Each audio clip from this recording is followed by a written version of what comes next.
Assalamualaikum warahmatullahi wabarakatuh. Kembali lagi pada video saya kali ini. Sebelumnya perkenalkan, nama saya Deva Mat Syakif dengan NIM 40040325500772. Saya berasal dari program studi Teknologi Integrasi Otomasi dari Fakultas Sekolah Vokasi Universitas Diponegoro. Nah, dalam video kali ini kita akan bahas seperti video sebelumnya dari dasar pembukaan C++ sendiri, C++ tingkat 1, 2 sampai 3, 4. Nah, kali ini kita akan bahas fundamentalnya dari C++ dari ya tingkat 5. Nah, tanpa lama-lama kita harus langsung masuk ke materinya. Nah, dalam materi kali ini itu kita akan bahas dari konsep dasar seperti OOP-nya. Selanjutnya itu ada kelas dengan atribut dan konstruktor. Selanjutnya ada model kelas, pembuatan objek dan akses metode atau atributnya. Selanjutnya itu ada pisahkan kode file di HPP dan CPP-nya. Yang terakhir itu ada dasar interrange antara kelas induk dan kelas turunan sendiri. Nah, lanjut seperti itu materi-materi dalam fundamental C++ tingkat 5 ini. Selanjutnya kita akan masuk ke konsepnya. Nah, yang pertama itu ada konsep OOP-nya. Apa sih itu konsep OOP-nya sendiri?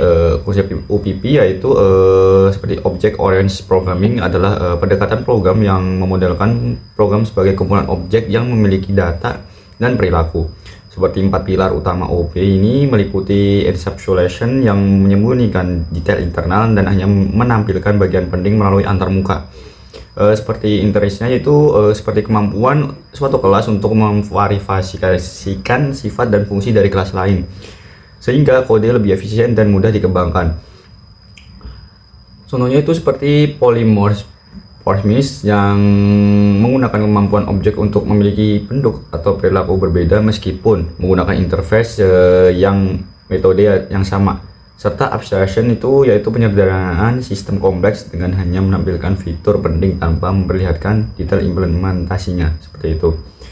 Nah, seperti itu sebenarnya seperti itu konsepnya itu untuk mendekatkan pemrograman yang sebagai pemodelan kumpulan objek yang memiliki data dan perilaku seperti masing-masing dalam programnya sendiri, seperti itu. Selanjutnya, itu ada kelas atribut. Kelas atribut ini itu sebagai struktur dasar dalam OOP yang sudah materi yang tadi, yang digunakan untuk mendefinisikan objek beserta dasar yang dimilikinya. Nah, data tersebut untuk dimulasikan sebuah kelas berfungsi sebagai blueprint atau cetakan. Sementara atribut sendiri itu untuk variabel yang menyimpan informasi atau karakteristik dari objek tersebut. Nah, misalnya seperti contohnya kelas mahasiswa yang dapat memiliki atribut seperti nama, umur, dan NIM yang menggambarkan identitas setiap objek mahasiswanya. Atribut inilah yang membedakan suatu objek dengan objek lainnya karena setiap objek tersebut memiliki nilai atribut yang berbeda meskipun berasal dari kelas yang sama, seperti itu. Simulasinya itu kita bisa belajar tentang cara memvariabelkan dan menyimpan informasi dari karakteristik objek tersebut. Yang seperti contohnya tadi, seorang mahasiswa yang dapat memiliki atribut seperti nama, NIM, dan umurnya, seperti itu. Selanjutnya itu ada kelas konstruktor. Kelas konstruktor ini seperti kelas yang memiliki fungsi khusus bernama konstruktor yang metode otomatisnya itu dijalankan dari sebuah objek yang dibuat sendiri. Nah, konstruktor sendiri ini digunakan untuk menginisialisasi nilai awal atribut atau melakukan proses persiapan lain sebelum objek siap digunakan. Nah, misalnya saat membuat objek dari kelas mahasiswa, konstruktor dapat langsung mengisi atribut seperti nama, NIM, dan jurusan tanpa harus menuliskannya satu persatu setelah objek itu terbuat. Nah, dalam kelas konstruktor sendiri kita dapat memahami dan mengetahui bahwasanya itu kita dapat membuat sebuah objek dari seorang mahasiswa sendiri itu dapat mengisi data pribadinya itu tanpa harus mengisi secara manual atau satu persatu. Kita dapat mengisinya langsung secara otomatis dalam kelas konstruktor sendiri. Selanjutnya ada mode kelas. Mode kelas ini seperti fungsi yang berada di dalam sebuah kelas dan berfungsi untuk mendefinisikan perilaku atau aksi dari objek tersebut. Nah, jika atribut menggambarkan data atau karakteristik objek, maka metode menggambarkan apa yang dilakukan oleh objek tersebut itu contohnya pada kelas mahasiswa sendiri memiliki metode seperti menampilkan data atau update namanya, yang memungkinkan objek tersebut akan menampilkan informasi diri atau mengubah nilai dari mahasiswa atribut mahasiswa sendiri. Selanjutnya itu ada pembuatan objek. Nah, pembuatan objek sendiri ini seperti untuk proses pembuat instansi nyata dari sebuah kelas sehingga kelas tersebut itu memiliki cetakan yang dapat digunakan dalam program. Nah, saat objek tersebut dibuat, program mengalokasikan memori untuk menyimpan atribut dan menjalankan konstruksinya. Jika tersebut ada, itu memuaskan dinilai pada awal nilainya. Nah, misalnya jika ada kelas mahasiswa, maka membuat objek seperti mahasiswa. Contohnya itu ada seperti mahasiswa 1 bernama Dava berumur 20 tahun. Itu berarti kita menciptakan mahasiswa nyata dengan atribut yang sudah terisi. Seperti itu contohnya pembuatan objek dalam pemrograman siswa tersebut. Nah, selanjutnya itu ada akses metode atau atribut. Nah, akses metode atau atribut sendiri ini untuk menggunakan data kita dan perilaku yang dimiliki oleh sebuah objek dalam program. Setelah objek tersebut dibuat, kita dapat mengakses atribut atau memanggil metode yang menggunakan operator titik. Nah, contohnya seperti objek atribut atau objek yang memiliki metode. Misalnya jika ada objek mahasiswa 1 dari kelas mahasiswa tersebut, kita bisa menampilkan namanya dengan mahasiswa tersebut, dan nama tersebut akan memanggil metode mahasiswa yang ke-1 tadi. Nah, dengan menampilkan datanya, akses ini tetap mengikuti aturan enkapsulasi yang sehingga atribut atau metode yang bersifat private itu tidak bisa diakses langsung dari luar kelas dan hanya dapat diakses melalui metode publiknya sendiri. Seperti itu. Selanjutnya itu ada contoh pisahkan kode file HPP. Nah, dalam file HPP sendiri ini memiliki praktikum umum dalam C++ sendiri untuk memisahkan deklarasi dari implementasinya agar kode tersebut lebih rapi dan mudah dikelola. File HPP sendiri ini atau yang disebut header berisi deklarasi kelas, atribut, metode, dan prototipe fungsi tanpa detail isi kodenya. Nah, dengan fungsi-fungsi tersebut ini dapat memisahkan deklarasinya ke file headernya yang dapat memberikan kita struktur yang jelas bagian mana yang mendefinisikan bentuk antarmuka kelas ditempatkan di HP-nya sendiri. Seperti itu contoh file HPP yang dapat dipisahkan. Selanjutnya itu ada kode file CPP yang dapat dipisahkan. Nah, berbeda dengan HPP tadi, yang CPP ini kita menempatkan seluruh implementasi fungsinya itu atau metodenya itu di sebuah kelas ke dalam file terpisah dari deklarasinya. Nah, jika file HPP tersebut memiliki struktur dan deklarasi kelas, maka file CPP ini berisi kode nyata yang menjalankan logika dari setiap metode tersebut. Nah, misalnya nih, definisi fungsi tampilkan data yang hanya dideklarasikan di HPP dan akan dituliskan lengkap di CPP. Itu menggunakan penulisan seperti class name atau tampilkan data. Pemisahan ini dapat membuat program lebih bersih, terorganisir, dan mudah dirawat karena perubahan pada logika cukup dilakukan di file.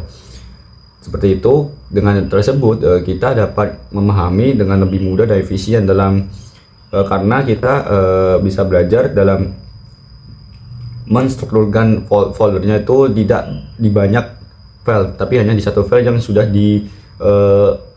melakukan perubahan secara terorganisir dan mudah dirawat. Seperti itu. Selanjutnya itu ada dasar inheritance class induk. Nah, dasar inheritance class induk ini sendiri ini seperti konsep pewarisan dalam OOP, di mana sebuah kelas induk itu base kelasnya itu menyediakan atribut dan metode yang dapat digunakan kembali oleh kelas anak derived class. Nah, kelas induk sendiri ini berfungsi sebagai fondasi yang menyimpan perilaku atau data umum, sehingga kelas anak ini tidak perlu menuliskan kode yang sama. Contoh misalnya ini seperti kelas induk hewan yang dapat memiliki atribut nama dan metode bergerak. Lalu kelas anak seperti kucing dan burung itu secara otomatis mewarisi keduanya, karena dari kelas yang pertama itu sudah mencakup menuliskan kelas induk hewan yang memiliki atribut nama dan cara bergeraknya. Nah, kelas selanjutnya itu sudah menjelaskan jika kelas itu menjelaskan nama hewan atau cara bergeraknya, itu otomatis akan mewarisi setelah kode tersebut. Seperti itu. Selanjutnya ada dasar inheritance turunan. Nah, dasar inheritance turunan ini seperti kemampuan sebuah kelas anak derived class untuk mewarisi semua atribut dan metode dari kelas induk sendiri, sehingga kelas turunan dapat langsung menggunakan fitur yang sudah ada tanpa menulis ulang. Nah, kelas turunan ini dapat menambahkan atribut atau metode baru yang lebih spesifik sesuai kebutuhan. Bahkan bisa mengoverride metode dari kelas induk sendiri itu untuk memberikan perilaku yang berbeda. Contohnya, kelas turunan kucing mewarisi sifat umum dari kelas induk hewan, namun dapat menambahkan metode khusus seperti mengeong. Seperti itu. Nah, ibaratnya itu seperti kita menuliskan sebuah objek yang bernama hewan dan cara hewan tersebut itu bergerak atau mengeluarkan sebuah metode suara yang lain. Contohnya seperti yang sudah dijelaskan tadi, seperti kucing memiliki metode khusus seperti mengeong, dan kambing itu seperti metode khusus seperti mengembek. Nah, seperti itu contohnya. Nah, selanjutnya itu, seperti itu sudah penjelasan materi-materi dalam Fundamental C++ kali ini. Selanjutnya kita akan belajar dan mengetahui di contoh-contoh kode dari materi-materi kali ini.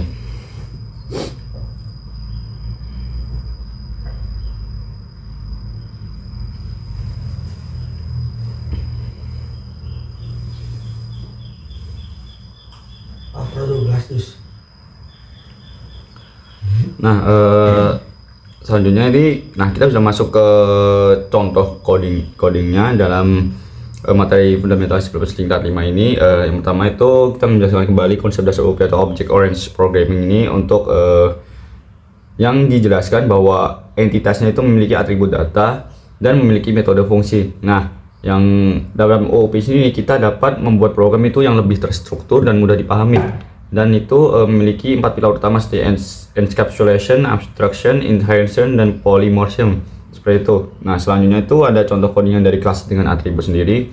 Nah, seperti ini.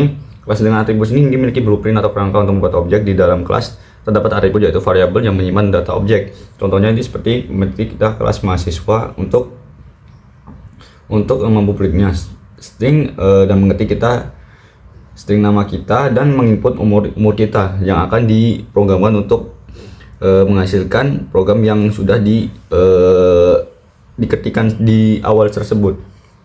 Selanjutnya itu ada kelas dengan konstruktor. Kelas konstruktor ini berarti fungsi khusus yang otomatis dipanggil sejak objek dibuat.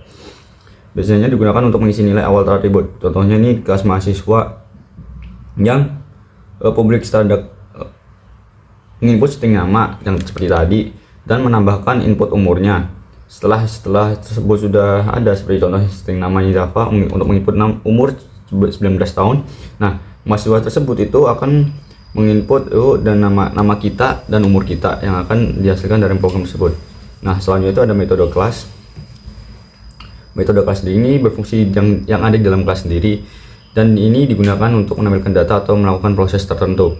Nah, contohnya jika kita mengubik itu akan menginput nama kita dan input umur kita yang akan digabungkan untuk sebagai mahasiswa dengan nama Dava menginput umur 19 tahun itu akan menampilkan code-nya untuk nama dan umur yang sudah ditampilkan dari awal tadi. Seperti itu. Selanjutnya itu ada pembuatan objek. Contoh pembuatan objek dibuat di kelas ini seperti referensinya itu nyata dari kelas tersebut, dan mengetik mahasiswanya itu Dava 19 itu akan menampilkan input dari data tersebut. Nah, selanjutnya ada akses metode atau atribut.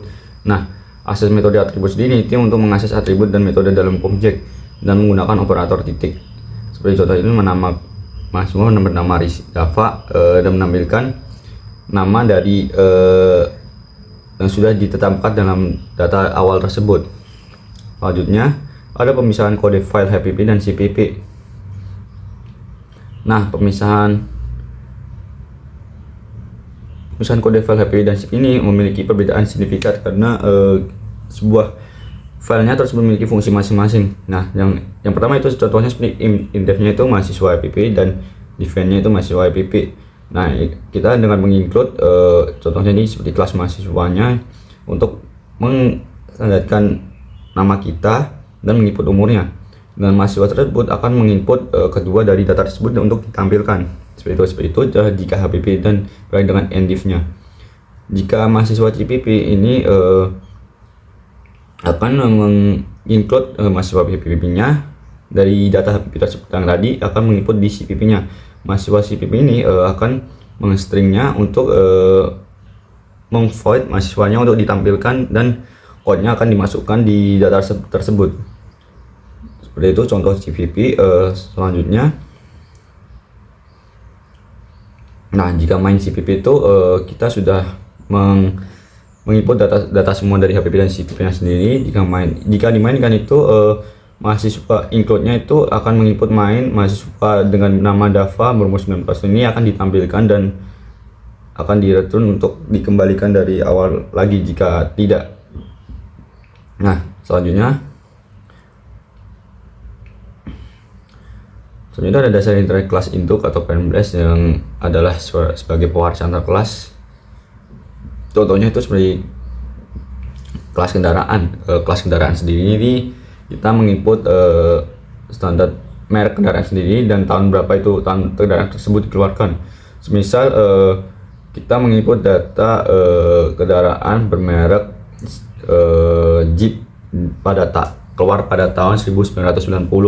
Nah, merek tersebut dan tahun tersebut itu akan dimasukkan ke dalam data STD sendiri, dan void-nya itu kita akan menampilkan dari merek kendaraan tersebut dan tahun kendaraan tersebut dikeluarkan, seperti itu. Nah, selanjutnya itu ada dasar internet kelas turunan yang mewarisi atribut dan metode kelas induk. Nah, dalam kelas ini kita sudah menginput dari merek kendaraan tersebut dan umurnya. Nah, mobil kendaraan tersebut akan menginput jumlah pintu dari kendaraan tersebut. Nah, jika mobil Jeep memiliki input pintu itu sejumlah 4. Nah, kendaraan tersebut akan memiliki memanggil dari jumlah pintu yang sudah ditetapkan dan akan menginput memasukkan data yang sudah diwariskan dalam data yang awal kita sudah tetapkan tadi. Seperti itu. Selanjutnya itu contoh pemakaiannya seperti jika sudah ditetapkan maka program akan memulai seperti mobil dengan Toyota 2020 memiliki 4 pintu, dan itu akan ditampilkan secara yang sudah ditetapkan dalam awal tadi.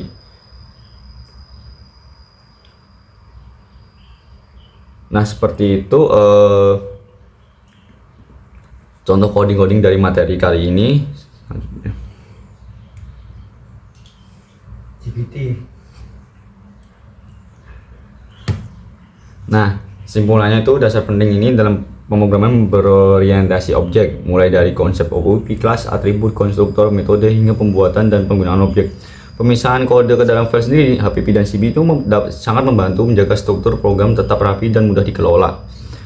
Sementara itu, konsep inheritance-nya itu sangat baik pada kelas induk maupun turunan, yang dapat memperkuat efisiensi dan fleksibilitas dengan memungkinkan pewarisan sifat. Karena dengan memahami semua bagian ini, kita dapat memiliki pengembangan program menjadi lebih teratur, mudah diperluas, dan mencerminkan praktik pemrograman yang profesional. Seperti itu. Nah, seperti itu penjelasan pada materi kali ini. Terima kasih telah menonton dan sampai jumpa di video berikutnya.